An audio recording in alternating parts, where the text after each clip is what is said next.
There's a saying in Dutch, God schept de aarde, maar de Nederlander schept in Nederland. Another saying in Dutch is wij smachten naar 88 prachtige nachten bij 88 prachtige grachten. Today's programme is about how the Netherlands picked a fight with the sea And won. Welkom bij Kaartmannen. Wij zijn de mannen. And here is the kaart. Kaartmannen, kaartmannen, kaartmannen, mannen. If you spend an afternoon browsing Holland, The Netherlands. on satellite view, you'll notice something a little odd. This bit looks pretty normal and European. Lots of green, lots of zigzaggy roads, lots of narrow fields at wonky angles. But as soon as you cross this road, the countryside suddenly turns unusually light brown, with unusually rigid, perfect rectangles and houses spaced out with uncanny, soulless regularity. Curiosity piqued, you turn the clock back to 1945 and it's gone! Curiosity peaked further, you compare a map of present-day Netherlands to one from 1300 and notice that a whopping 7,000 square kilometres of land, roughly 17% of the whole country, has been conjured out of thin water. What would you like to know first, how or why? Why? Because I thought it was polite to ask. Why? Here's why. Thousands of years ago, when settlers came to these low or never lands, they found fertile soil, plentiful fish stocks, and abundant water resources. But there was a catch. The lowness of the land meant that the coastline kept changing. One year the coastline was here, the next year it was here, and the year after that it was here. This level of unpredictability of wetness was no way to live. And so, to keep their feet dry, the Dutch took action. They invented clogs? No. First, they built dikes. Dikes are big walls to stop water going where it oughtn't. If you put them next to wet things like rivers and lakes, you can stay dry on the other side of them. Next, they built windmills. If you put an Archimedes screw in the water and connect it to a windmill, when the blades turn, the screw scoops the water out, turning it into useful dry land for growing plants and cows. These patches of X-water were called polders. The Dutch put hundreds of little polders everywhere and became the nation that was best at land reclamation in the world. Whilst the thousands of Just over 1,000. windmills across the landscape were very pretty and became Dutch icons like bikes, Edam, tulips, stroopwafels, sensible urban planning, sex shows, chocolate sprinkles and Deal or No Deal, they were not enough. And the sea fought back. The problem was specifically this. The Zuiderzee was an inlet of the North Sea, taking a roughly 2,000 square mile scoop out of the north of the Netherlands, though its size did vary due to tides and storms. Why are we talking about a sea in the past tense? You'll see. Ooh. Everything about the Zuiderzee made it the worst possible sea to live next door to if you didn't like being flooded. The Zuiderzee broke through the dikes and flooded people's homes practically every 5 minutes, and there was no windmill in the world, not even one that span really, really fast, that could stop it. But there was a man who thought he could. Cornelis Lely was a student of civil engineering at the Polytechnic School of Delft, who absolutely hated the sea. And this is a picture of the sea. His dream was to get rid of the sea once and for all. And it turned out he wasn't alone. Various visionaries had all come up with variations of the same idea, to build an enormous dam across the Zuiderzee and turn it into a harmless lake full of polders, dramatically shortening the nation's coastline. Of course, none of them ever came close to being built. They were little more than fantastically unrealistic concept art. But Cornelis, with his engineering expertise, realised that with modern 19th century technology and building materials, this dream dam was actually technically possible. Cornelis Lely got to work on a plan that was full of real-world detail, like hydrological data to calculate the best possible position for the dam, a sluicing system to let the fresh water out from the rivers, a list of the construction materials, and, perhaps cleverest of all, a survey of seabed sediment, so the new polders would be located where the soil would be as profitable as possible. To make his unhinged dream to delete the sea become a reality, Cornelis went into politics and was soon appointed Minister for Transport and Water Management. He was now finally ready to submit his Zuiderzee Works master plan before Parliament. But Parliament turned it down. Cornelis's dam was too damn expensive, and they worried that fishermen whose livelihoods depended on catching saltwater fish would lose their livelihoods. No fish for sale here. It seemed Cornelis's dream was dead in the water. Until...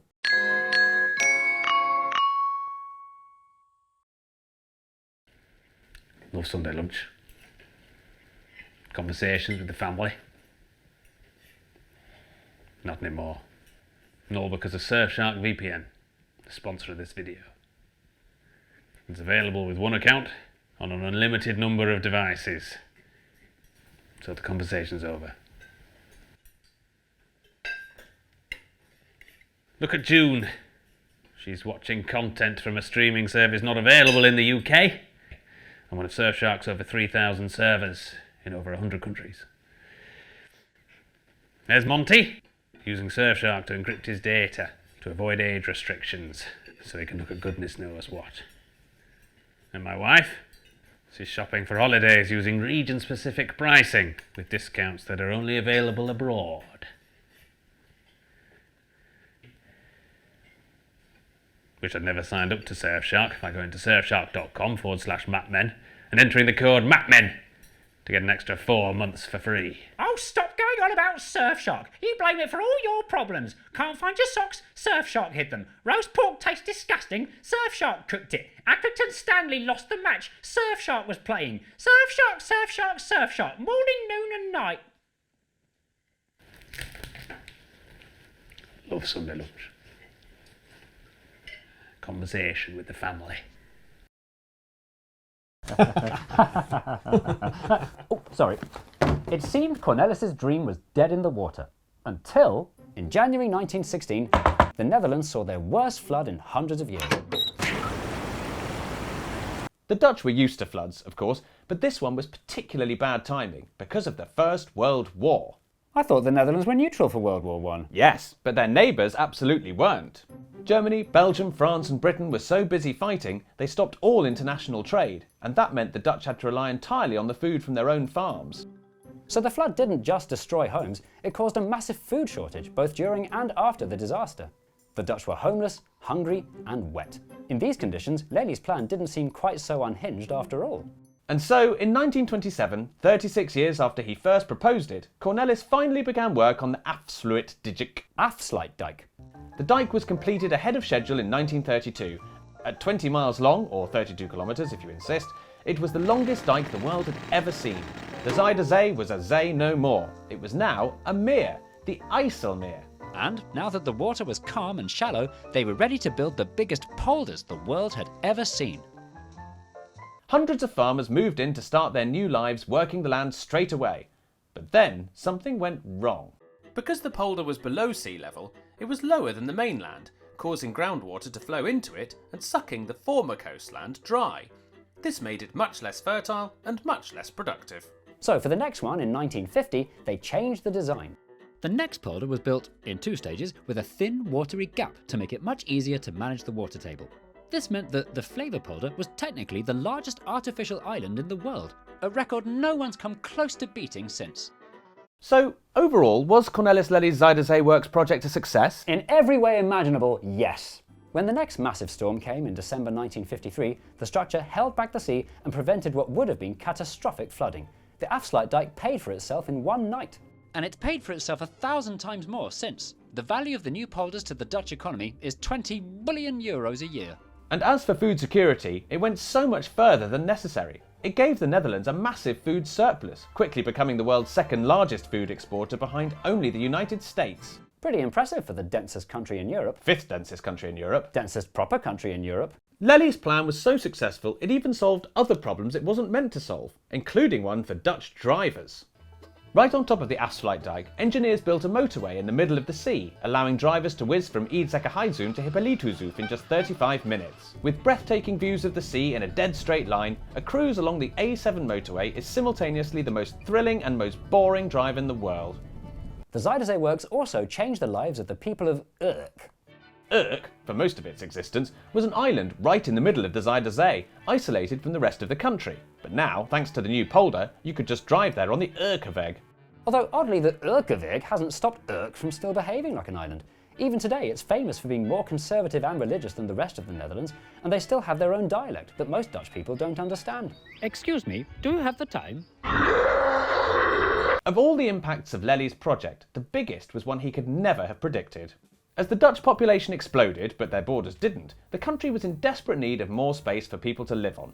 Suddenly, Flevoland, first intended as a giant flood barrier that could maybe house a few farms, became prime real estate. Like Almere, which is by every measurement you can think of the Dutch Milton Keynes. The population on these polders increased so much that in 1986 Flevoland was officially turned into the 12th province of the Netherlands, with its own local government, coat of arms, and flag terced in fest with 3 horizontal bands, a superior azure field, an inferior vert field, and a medial of reduced breadth, its waveform hoistwood half transitioning to a rectilinear flywood edge, with a stylised argent fleur-de-lis occupying the upper hoist quarter. So what did Cornelis Lely make of all of the Zuider Zee Works phenomenal success. Nothing. Cornelis Lely completely died in 1929, before even the Afsluitdijk was finished, meaning he never saw any of his plans come true and never had any idea how much he'd transformed his whole country. But he's fondly commemorated today by the people of the province he accidentally created. They named their capital city after him and turned him into a statue, where he stands on the Afsluitdijk to this day, staring out at the choppy waters of the North Sea. The Dutch had proven themselves the masters of land reclamation, literally laying the groundwork and showing the rest of the world how it's done. Which inspired the rest of the world to give land reclamation a go themselves, and for all sorts of different useful reasons. 1. Airports. If your land is too lumpy for a runway, simply put it in the sea. The Japanese do it all the time. Kansai, Chubu, Nagasaki. 2. Playing geopolitics. China built islands in the middle of what they now call the South China Sea, so that they're technically able to claim the sea around it. 3. Adding extra space to coastal cities with no other direction to expand. Examples include the Maldives, Singapore and Hong, to name but 2.5. And 4. Because they can. Dubai, the city of brute force superlatives, has sprinkled dozens of artificial islands along its coast for luxury resorts and hotels, despite having no shortage of space inland for sensible suburbs. Land reclamation today is increasing all over the world. Everybody's doing it. Jakarta, Shanghai, Manila, Lagos, Boston, Vancouver, Macau. Mumbai. So does that mean that land reclamation is the solution to all of society's problems? And will the Netherlands of 2125 look like this? Well, no. Land reclamation only makes sense if the advantages outweigh the disadvantages, and the disadvantages are numerous. It's really expensive, requires huge amounts of sand, Which the world is running out of. it needs constant maintenance to stop it sinking, and worst of all, it upsets the fish. There used to be water over there, now it's all gone, hasn't it? It's That's land. true, yeah, we used to like going there. The sediment over there was lovely sediment. Oh yeah, the sediment. Oh, it's gone. Yeah. That's my favourite bit. I used to say that. It's gone now. Yeah. With the well-being of the world more on the world's mind than ever, even the Dutch, the original masters of land reclamation, seem to have gone off the idea. The final polder from Cornelis Lely's original plan, Markevaard, I like that name. was cancelled in 2003, despite the dike already being built, making it a sort of lake within a lake. Today, it's used as a freshwater reservoir and nature reserve. Perhaps the oddest thing about the process of building land in the sea where there wasn't land before is the word we use for it. Reclaimed? It makes it sound like we're taking back from the sea what's rightfully ours. The truth is a lot more opposite. If no one was there to press the right sluice buttons and maintain the dams, the sea would quickly reclaim what it sees as rightfully its. Perhaps the best way to prepare for the future is for humans to learn how to live underwater. Ready to start practicing? As they say in Dutch, ik ga mijn hoofd in een emmer water steken.